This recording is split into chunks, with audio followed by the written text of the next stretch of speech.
The brand we researched is Outerknown. This unique brand is made in America and founded by Kelly Slater. Kelly Slater sits upon piles and piles of fabric in order to create his clothing pieces. Kelly Slater believes in three key words in order to direct his company: style, sustainability, and travel. Meet Kelly Slater. Kelly Slater is well known and very popular because he is one of the best professional surfers on the planet.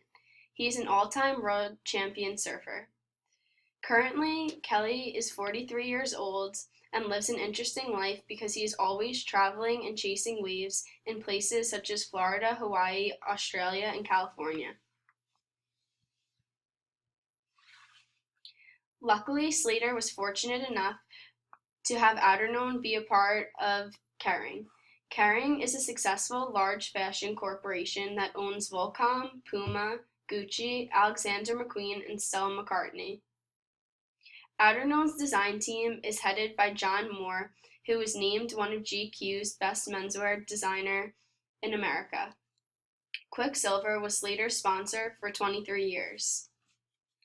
Slater and Moore also collaborated on Quiksilver's VSTR brand.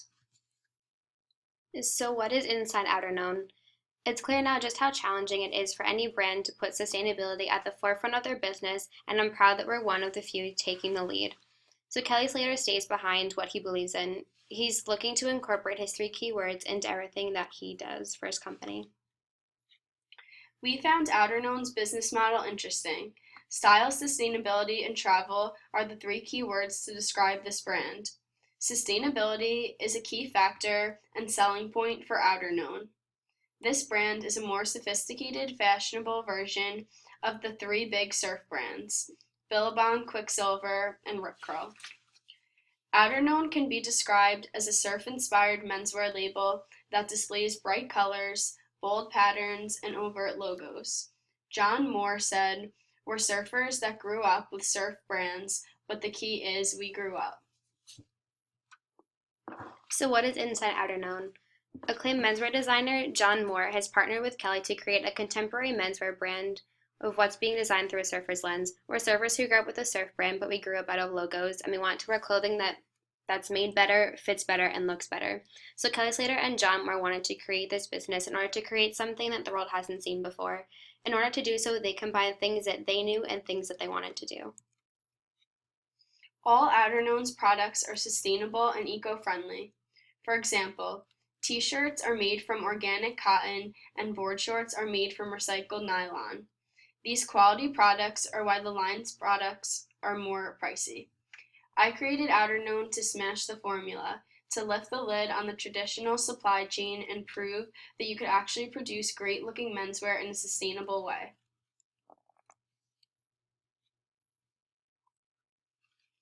Outerknown sells a variety of apparel and accessories such as jackets, sweaters, shirts, t-shirts, pants, shorts, and beanies.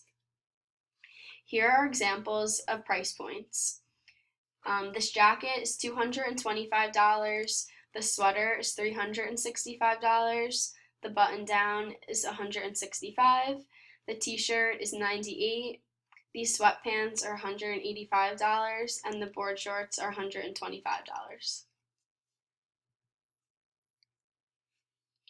Outerknown's target customer is the grown-up surfer. The age range for this company is from mid-20s to late 30s.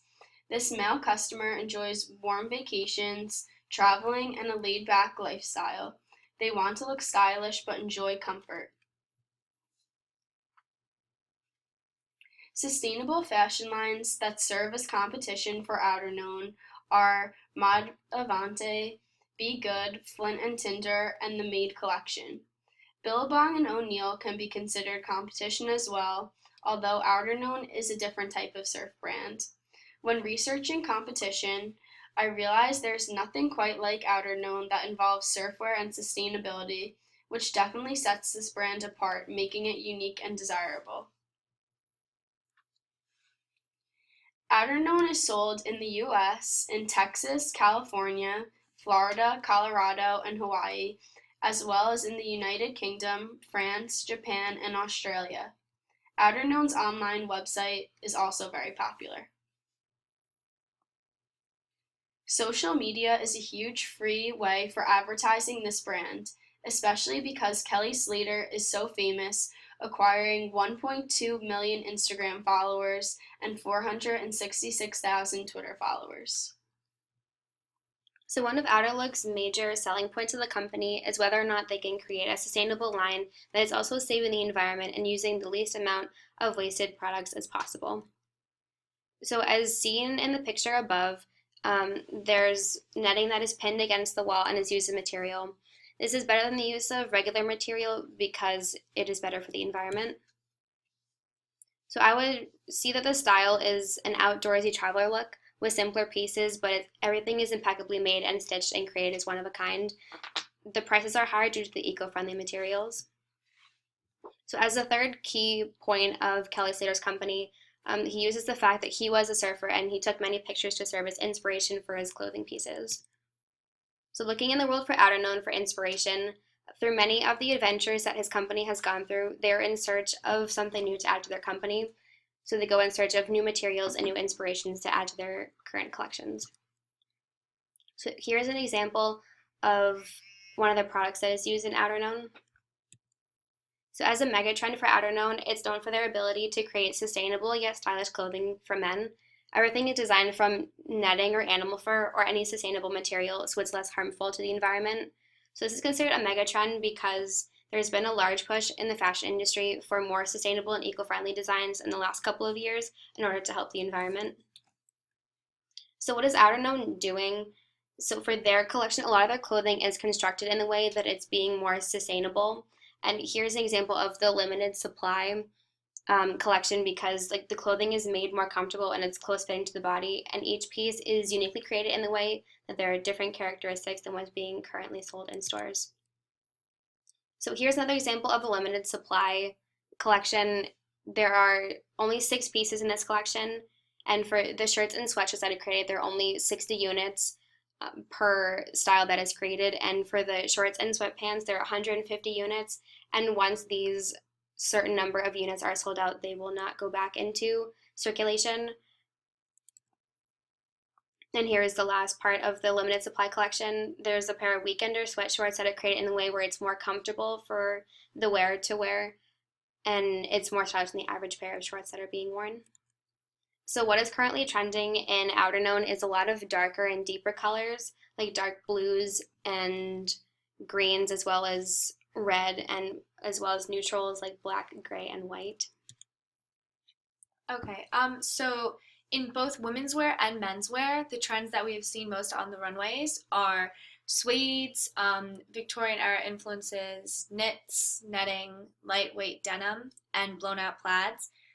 The brand Outerknown prides itself on its sustainable practices, placing sustainability at the forefront of their business and producing great looking menswear.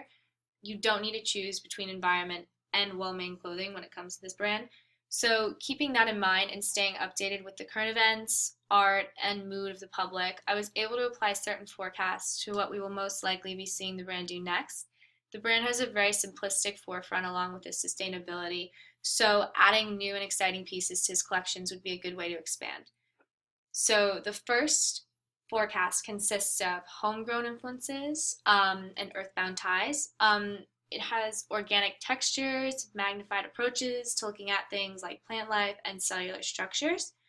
This gives off a very earthy and positive vibe, which I feel really matches up well with the theme of the company and allows the consumer to look at the clothing with a bright eye. Within the color palette, we'd see saturated green tones, yellows like gold and chartreuse, reds and oranges as accents, earthy browns and khakis, and olives would be a base color. Materials would be reptile, leaf-like themes, lace, tweed-like texts, chiffon, and netting. And patterns would be focused upon tropical influences and palm repeats, plant inspiration, and once again, the microscopic theme. The next forecast that I figured would fit well with this brand is based off of activewear influences, intelligent essentials, and basically how we wear technology. It embodies urban minimalism with a sport edge and purposeful design with a technical balance of softness. For the color palette, the colors would be minimal, mostly just custards and oranges. Aquas would probably be an accent color, and navies, olives, and grays would be the base colors. The details within this would most likely consist of zippers, buckles, straps, shoulder cutouts, elastic waistbands, and we could most definitely be seeing a wider and loose silhouette made for comfort. So the last but not least forecast I have here is based off of global inspiration. It captures bohemian spirit with artistic techniques, hippie inspiration, and a 1960s free-spirited craftsmanship, and overall just a cultural, worldly factor. The color palette would consist of coppers, reds, pops of dark teal, blues, and indigo as base color, basically just exemplifying bright, interesting colors.